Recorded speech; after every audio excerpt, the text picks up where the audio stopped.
Notre affaire se situe dans les environs de la capitale de l'Inde, plus précisément dans la ville de Noida. Arushi Talwar est née le 24 mai 1994. Elle est la fille de Nupur et Rachesh Talwar. La famille réside dans un appartement dans le quartier de Jalvayu, Vihar. Les Talwar ont une personne à leur service, un homme originaire du Népal qui se nomme Yam Prasad Benjad. Tout le monde l'appelle Emraj. Bon, concentrez-vous bien, histoire de ne pas vous perdre dans cette affaire. Il y a pas mal de noms et c'est important de les avoir en tête pour la suite de notre histoire. Et surtout, restez bien jusqu'à la fin pour comprendre toute l'affaire. Elle est juste dingue. Bref, comme je le disais, chez les Talwar, il y a un homme qu'ils appellent tous Emraj. L'homme vit avec la famille et a une chambre à sa disposition, dans l'entrée de l'appartement. Il est marié et ses proches résident au Népal. L'habitation dispose de 2 portes pour accéder à la partie habitée par les Talwar. Une porte d'entrée pour arriver dans le hall et à la chambre d'Emraj. Une sorte de grille, puis une autre menant sur la pièce de vie de la famille. Les Talwar ont également un chauffeur, Umesh Sharma, ainsi qu'une femme de ménage, Bharati Mandal, qui est employée depuis peu. Chauffeur, femme de ménage, un homme à leur service, ça sentait l'argent tout ça. Ouais, on n'a pas la même vie, ça c'est sûr. Les parents de la jeune fille exercent la profession de dentiste, ce qui fait que la famille est plutôt aisée. D'ailleurs, leurs activités professionnelles sont diversifiées. Rachesh enseigne au collège dentaire ITS de Greater Noida. Et il dirige aussi le département dentaire de l'hôpital Fortis de Noida. Sa femme travaille également dans l'établissement. Les Talwar partagent une clinique avec un autre couple de dentistes, Anita et Praful Durrani, qui vit dans la même ville. Les Durrani sont des amis proches des Talwar. Ils prennent en charge les consultations du matin, tandis que Nupur et Rachesh travaillent en général le soir. En parallèle, le couple s'occupe d'un autre cabinet. Arushi est une adolescente comme les autres. Elle est scolarisée à l'école publique de Delhi. Elle passe énormément de temps sur internet et aime sortir avec ses amis. La jeune fille écoute de la musique et apprécie la lecture. Elle a notamment la saga Harry Potter et le journal d'Anne Frank dans sa bibliothèque. Franchement, elle a du goût. Et faut se le dire, Harry Potter, c'est incroyable. Et bientôt, je veux rien savoir, je vais me faire un marathon Harry Potter avec plein de bouffe et je vais bien profiter. Ouais, parce que cette saga, elle se savoure. Wingardium Leviosa. Bon, j'arrête de me dissiper et je reprends notre histoire. Comme je le disais, elle a du goût. Et surtout, Arushi est une bonne élève, sans histoire, qui fait la fierté de ses parents. Le 16 mai 2008, Nupur Talwar est réveillée brusquement. La mère de famille a entendu la sonnette de l'appartement plusieurs fois. Elle se demande ce qui se passe. D'habitude, Emraj s'occupe de tout pendant qu'elle dort. Il est dans l'appartement, donc elle ne comprend pas pourquoi personne n'ouvre la porte. Elle sort de son lit et il est environ 6 heures du matin. Rachesh est toujours endormi. Nupur arrive au niveau de la porte d'entrée et constate que c'est la femme de ménage qui attend d'être invitée à entrer. Elle ne peut malheureusement pas ouvrir la porte, car celle-ci est verrouillée de l'extérieur. Les 2 femmes se parlent au travers de la grille, séparant le lieu de vie des Talwar de la partie réservée à Emraj. Cette dernière semble fermée d'après ce que j'ai compris, donc il ne pouvait même pas passer. Nupur questionne Bharati, afin de savoir où se trouve l'employé de la maison, mais la femme de ménage ne sait rien. Nupur suppose que l'homme est sorti pour faire quelques courses. Elle demande alors à Bharati d'attendre son retour, afin de pouvoir entrer dans l'appartement. La résidente de l'appartement ne peut pas venir ouvrir, car la porte est fermée de l'extérieur. Elle invite Bharati à patienter le temps qu'Emraj revienne, mais l'employé refuse et demande à Nupur de lui faire parvenir les clés par le balcon. Cette dernière s'exécute, et Nupur décide ensuite d'appeler Emraj. Dans leur maison, de ce que j'ai compris, c'était un putain de bourbier. Entre ouvrir les portes, avoir la clé, attendre la personne, enfin, c'est n'importe quoi. Et parfois, faut pas chercher à comprendre. Les gens, ils aiment trop faire compliqué.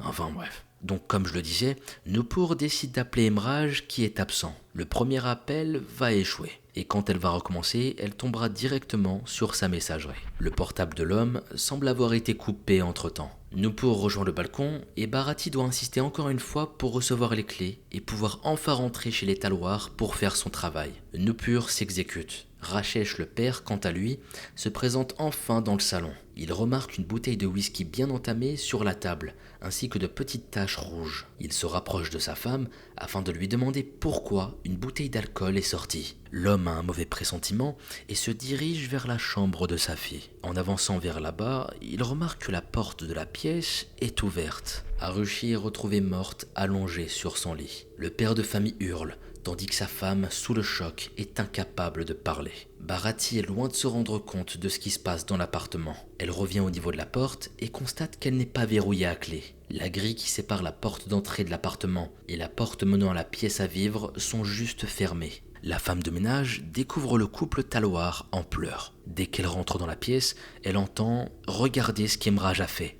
Regardez ce qu'Emraj a fait. C'est ce que vont dire les parents à la femme de ménage. Bharati se rapproche et se retrouve confronté à la même vision d'horreur que ses employeurs. Arushi apparaît presque endormi, à l'exception de sa plaie béante au cou. Le corps de la jeune fille a été recouvert d'une couverture, que sa mère tire un peu plus afin de le dissimuler. Le couple Talwar est persuadé qu'Emraj est le coupable. Ils ne vont pas hésiter à le dire en présence de Bharati, la femme de ménage. Cette dernière se rend auprès des voisins afin de les alerter et demander de l'aide. La femme de ménage quitte l'appartement après être revenue auprès de ses employeurs. Nupur et Rachesh prennent contact avec leur famille et leurs amis. Punesh Ray Tandon, un homme qui vit dans l'appartement juste en dessous des Talwar, prévient le garde de sécurité du bâtiment dans le but qu'ils appellent la police. Les premiers agents qui se présentent à l'appartement des Talwar découvrent une vingtaine de personnes sur les lieux. Seule la chambre d'Arushi n'est pas envahie par les invités. Cependant, les enquêteurs constatent que plusieurs personnes sont entrées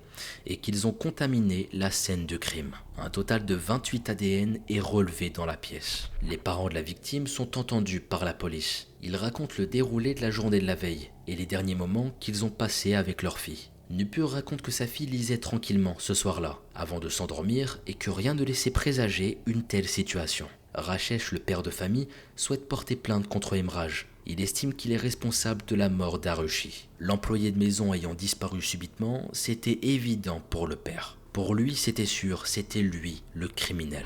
Il pense que l'homme est retourné au Népal. Et il invite les policiers à se rendre dans son village natal. Il est prêt à leur offrir une récompense de 25 000 roupies, ce qui représente environ 270 €. Les parents parlent également de la bouteille de whisky, retrouvée sur la table du salon le matin même. Ils supposent que Emraj a bu après que la famille soit partie se coucher. Avec l'alcool, son comportement a dû changer, et voyant que la chambre d'Arushi n'était pas fermée, il a voulu s'en prendre à la jeune fille. La scène de crime est examinée par la police. Le corps de la victime est caché par une couverture et son cartable a été disposé sur sa tête. Et il y a également des affaires autour d'elle. Des traces de sang sont retrouvées dans l'ensemble de la pièce. L'oreiller, le lit, les murs, le sol et la porte. Les éléments autour d'elle ne sont pas tachés de sang, laissant entendre qu'ils ont été placés sur le lit après le décès de la jeune fille. Le livre qu'Arushi lisait la veille de la découverte de son corps est également intact. Tout ce qu'on découvre est très bizarre. On a comme l'impression que tout a été orchestré. J'ai l'impression que ce meurtre a été calculé. Enfin, je sais pas, je trouve ça bizarre. Les affaires ont été disposées après le crime. C'est quand même bizarre. Par la suite, le corps d'Arushi est transporté dans un institut médico-légal afin d'être autopsié vers 8h30. Les policiers qui ont transporté le corps étaient accompagnés de plusieurs proches de la jeune fille. Dinesh Talwar, le frère de Rachesh, Umesh Sharma et un ami d'enfance font partie de cette triste expédition. Le corps est pris en charge par le docteur Sunil Dor. Arushi est morte suite à un coup reçu au front avec une arme lourde. Elle serait décédée en l'espace de 2 minutes suite à la formation d'un caillot de sang.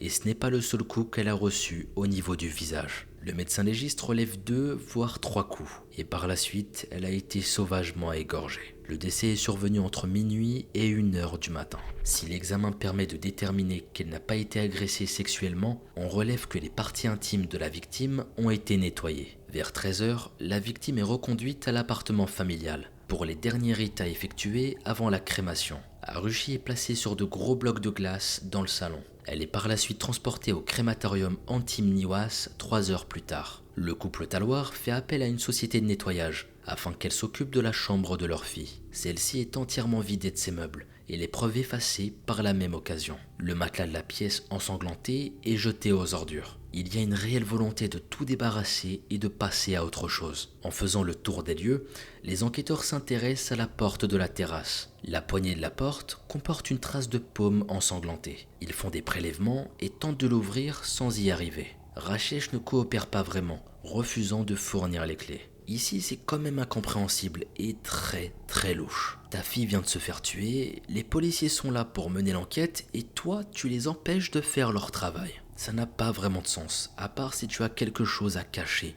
et à te reprocher. Le 17 mai, Nupur et Rachesh se rendent à Haridwar, une ville située à plus de 3 heures de route de Noida. Ils souhaitent y verser les cendres de leur fille. Pour info, cette ville fait partie des 7 villes saintes de l'Inde, donc je suppose qu'elle a une certaine importance pour les croyants. Ce même jour, les policiers, toujours en quête de réponse dans l'appartement des Talwar, parviennent à ouvrir la porte menant à la terrasse. Une odeur terrible leur parvient. Ils font la découverte d'un corps dans un état de décomposition avancée sous un panneau. Le couple Talwar est averti et ils doivent rentrer immédiatement pour identifier le corps. Nupur va attendre dans la voiture du couple, car les cendres d'Arushi n'ont pas pu être dispersées. La mère de famille préfère rester avec l'urne en attendant le retour de son mari. Le couple envisage de refaire la route ensuite. Donc Rachesh, le père de famille, arrive enfin pour identifier le corps. Et il reconnaît le t-shirt de la personne décédée, avec une écriture New York. C'était tout simplement l'employé de maison qui avait disparu. Emraj Banjad.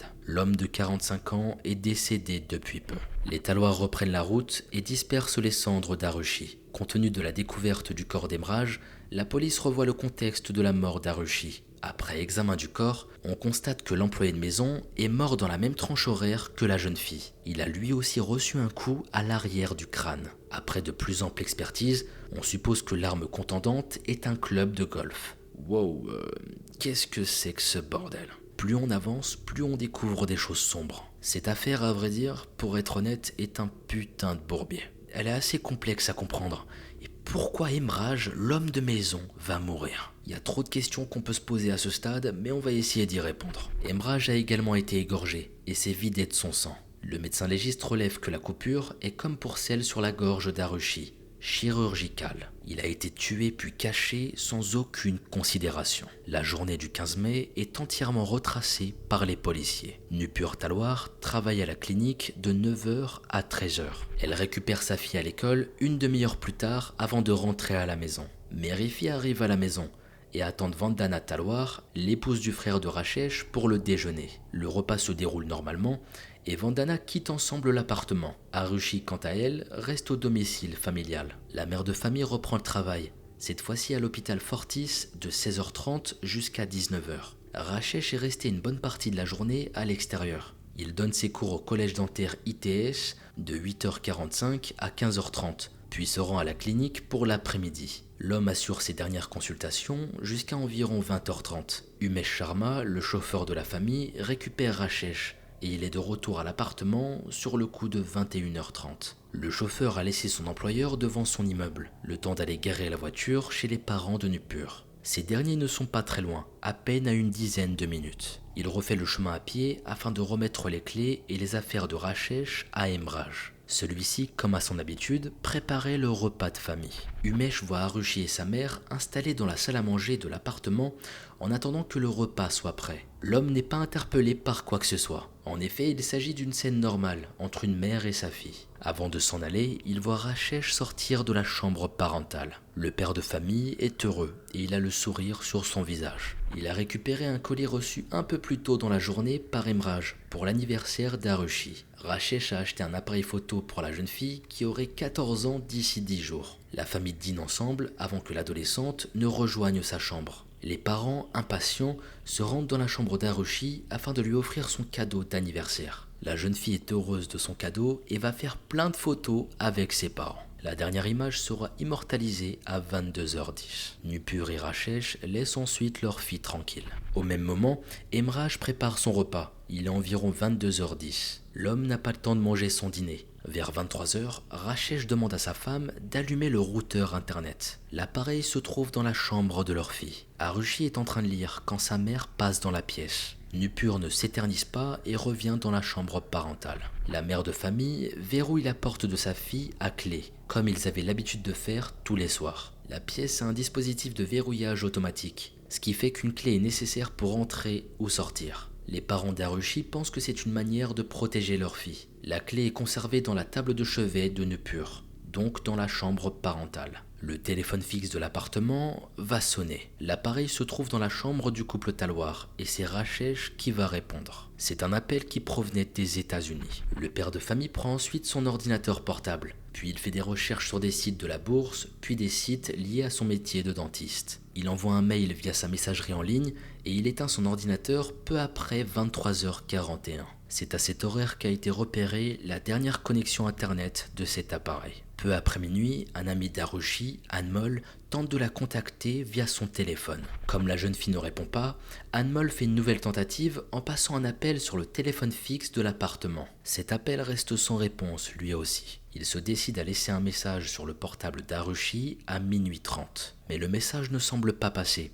comme s'il y avait un problème de réseau à ce moment-là. Le routeur internet de la famille est utilisé pour la dernière fois à minuit 08. Les enquêteurs du CBI supposent que c'est le père de famille qui se trouvait en ligne. Concernant le déroulé des événements entre minuit et 6 heures, les agents n'ont que des suppositions. Nupur et Rajesh Talwar souhaitent que l'affaire soit transférée au CBI. Le CBI, en gros, c'est l'équivalent du FBI américain. Voilà, comme ça c'est un peu plus simple pour tout le monde. Donc l'affaire est transférée et cette demande sera acceptée. La nouvelle équipe en charge de l'affaire écarte le couple Talwar de la liste des suspects. Pour eux, ce sont des amis de Emraj, employés de maison également, qui auraient commis le crime. Profitant du sommeil lourd des parents, ils seraient entrés dans la chambre de la jeune fille dans l'idée de l'abuser. Harushi aurait résisté et fou de rage, ses agresseurs l'auraient frappé à l'aide d'un objet présent dans l'appartement, à savoir un club de golf. Alors qu'elle est inconsciente, elle est égorgée et décède suite à l'hémorragie. Le 23 mai, Rajesh est arrêté pour le double meurtre. Il va passer au détecteur de mensonges ainsi que sa femme. Un collègue de travail de Rajesh est également mis en état d'arrestation dans le cadre de l'enquête. Le père d'Harushi est libéré sous caution le 12 juillet après 2 mois de prison. Autant vous dire que cette affaire va prendre une ampleur énorme dans le pays. L'Inde se passionne pour ce fait divers et ça va même virer à l'obsession. Les autorités reçoivent de nombreuses lettres de la part de citoyens prétendant savoir ce qui s'est déroulé au sein de l'appartement des Talwar. De nombreuses hypothèses ont émergé au fur et à mesure des années. Si les domestiques ont un temps été considérés comme personnes d'intérêt dans l'affaire, des alibis solides permettent de les disculper. Les soupçons se portent sur d'autres personnes. Nupur et Rajesh déménagent dans le sud de la capitale indienne dans les années qui suivent le meurtre. Ils décorent le mur avec des photos d'Harushi, et la chambre de la jeune fille est même restituée à l'identique dans une des pièces. Si le couple clame son innocence et tente de guérir de la perte de leur fille, l'enquête tend à se diriger vers lui. Le CBI est sur le point de clore les investigations en décembre 2010. Les enquêteurs sont persuadés que la personne responsable de la mort d'Harushi n'est autre que son père, Rajesh Talwar. Le couple Talwar apprend la nouvelle et ils vont mettre en place une pétition. Le CBI souhaitait clôturer l'enquête de cette manière. Et pour eux, ce n'était pas possible. Ils ne voulaient pas que ça s'arrête là. Leur vie est devenue un véritable enfer depuis que l'affaire a été relayée par les médias. Ils se disent innocents, mais personne ne les croit et la presse est clairement contre eux. Le 25 janvier 2011, Rajesh Talwar est attaqué au couteau alors qu'il se trouve au tribunal pour déposer la pétition. L'homme reçoit des coups au visage et aux mains, sous le regard de nombreux journalistes qui n'interviennent pas. La scène est même filmée et la pétition sera par la suite rejetée. Quelques jours seulement après cet événement, le 9 février 2011, le tribunal spécial du CBI reporte les accusations sur les parents d'Harushi. Le couple se défend tant bien que mal face à ces accusations. Nupur et Rajesh remuent le système judiciaire indien, mais cela ne permet pas d'échapper au procès. La procédure débute le 11 mai 2013. L'avocat Sidrat Lutra représente le CBI. Le couple Talwar est défendu bénévolement par 3 avocats, Maître Harish Salve, Mukul Rogati et Rebecca Mamen-John. Le CBI s'appuie sur les preuves circonstancielles afin de déterminer qui est le meurtrier. Les parents d'Harushi apparaissent comme étant les principaux suspects. L'adolescente a été égorgée dans l'appartement familial, alors que ses parents dormaient dans la pièce voisine. La chambre de la jeune fille était verrouillée et il n'y avait aucune trace d'effraction. La question de la chambre d'Harushi est remise sur le tapis. La pièce a rapidement été nettoyée à la demande des Talwar, comme s'il y avait nécessité d'effacer la présence de leur fille. Le couple se défend. Selon eux, ils n'ont pas procédé sans l'accord de la police. La crémation du corps d'Harushi apparaît comme étant une étape précipitée. Selon Nupur et Rajesh, le corps était déjà en état de décomposition. Les doyens de la famille les encourageaient à procéder rapidement. Ils ne voulaient pas que le corps reste dans cet état, donc ils n'ont pas hésité une seule seconde. Ils ont fait en sorte de tout accélérer. La police, quant à elle, a rendu le corps car les expertises étaient terminées, et donc il n'y avait aucune raison d'attendre plus longtemps pour effectuer la cérémonie d'adieu. La mort d'Emraj est survenue le même jour que celui d'Harushi. L'homme n'avait pas pour habitude de disparaître, et personne ne s'est réellement lancé à sa recherche, comme il s'agissait d'une personne disparue. Les parents d'Harushi ont directement indiqué à la femme de ménage et aux enquêteurs que l'homme était responsable de la mort de leur fille. Son corps a été retrouvé le 17 mai, caché sur la terrasse, alors que les agents de police attendaient d'obtenir l'accès. Les enquêteurs se disent que c'est forcément une personne ayant accès à l'appartement des Talwar qui a pu faire le coup et dissimuler le corps sur la terrasse de l'appartement.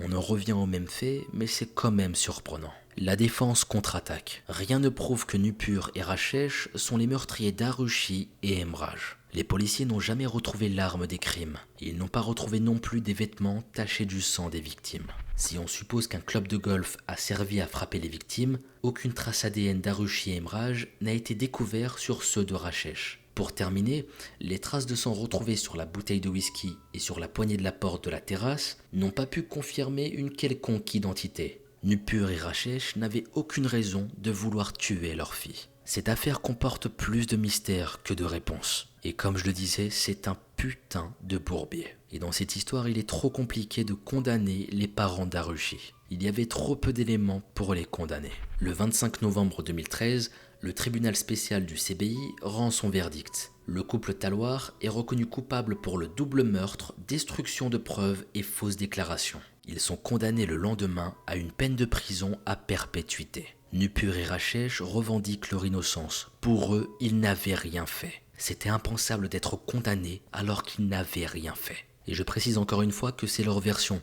Ici, on ne sait pas vraiment si c'est eux ou non. Le 12 octobre 2017, la Haute Cour acquitte le couple Talwar de toutes les charges. Les conclusions du CBI n'ont pas permis d'écarter un quelconque doute sur la culpabilité de Nupur et Talwar. La famille de Emraj est dévastée par cette décision. Pour eux, la culpabilité du couple Talwar ne fait aucun doute. Le CBI ne lâche pas le couple pour autant. Il conteste la décision de la Haute Cour le 8 mars 2018. Ici, j'ai pu lire que la Cour suprême était en accord avec cette demande en août de la même année. Mais je n'ai pas trouvé de nouvelles informations sur la tenue d'un autre procès. Une chose est sûre, le rôle du couple divise dans cette affaire. Je vais vous présenter les hypothèses qui ont été avancées au cours de l'enquête. On raconte qu'Harushi et Emraj entretenaient une sorte de relation. Les médias n'hésitent pas à surfer sur cette idée, faisant des représentations de la victime avec l'employé de la famille. Rachesh aurait surpris une scène entre sa fille et Emraj. Il aurait entraîné l'homme dehors avant de le tuer et caché son corps.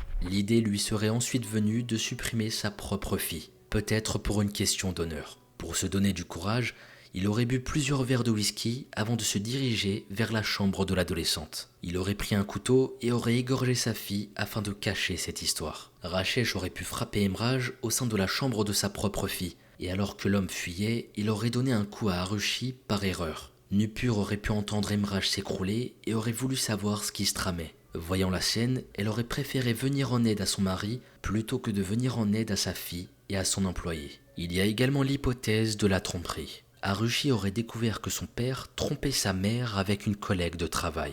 De peur que sa fille ne révèle tout à Nupur, Rachesh aurait décidé de la tuer pendant la nuit. Malheureusement pour lui, le père de famille aurait été surpris par Emraj. L'employé s'est trouvé au mauvais endroit au mauvais moment, comme dit l'expression. À ce moment-là, Rachesh ne souhaite pas que Emraj parle de ce qu'il a vu. Il l'entraîne sur la terrasse et vous connaissez la suite. Le pauvre homme est tué et son corps dissimulé.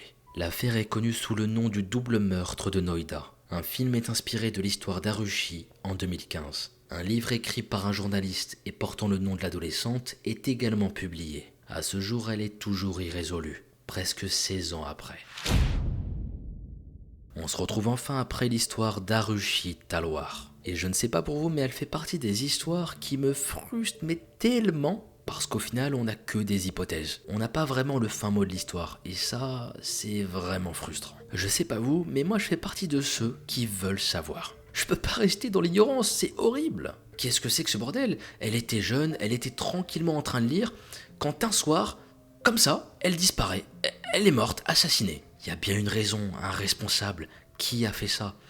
Enfin, moi je fais partie de ceux qui aiment savoir. Enfin bref, comme je le disais, on n'a que des hypothèses et c'est vraiment casse-tête. Comment en une nuit, 2 personnes peuvent trouver la mort sans que personne n'entende rien? Si on part sur l'hypothèse que les parents de l'adolescente sont responsables, est-ce que les voisins auraient pu percevoir quelque chose? Si c'est une personne extérieure, est-ce que les parents auraient pu se réveiller et empêcher la tuerie? Harushi a perdu la vie d'une manière atroce, au sein de sa propre chambre. Elle a été immobilisée alors qu'elle était visiblement endormie, laissant libre cours à son meurtrier d'agir. La jeune fille n'a malheureusement pas eu la possibilité de se défendre. On se demande si la jeune fille n'a pas été tuée dans le cadre d'un crime d'honneur. J'aimerais également relever qu'Emraj, dans un premier temps considéré comme le meurtrier d'Harushi, a été retrouvé mort sous un panneau, en extérieur. L'homme était au service des Taloirs depuis un certain temps maintenant, et Harushi lui faisait confiance. Il était parfois seul pendant plusieurs heures avec l'adolescente, et n'avait donc aucune raison de la tuer. Je me demande si le corps n'aurait pas été débarrassé plus tard, après le départ de la police, afin de continuer de porter le chapeau.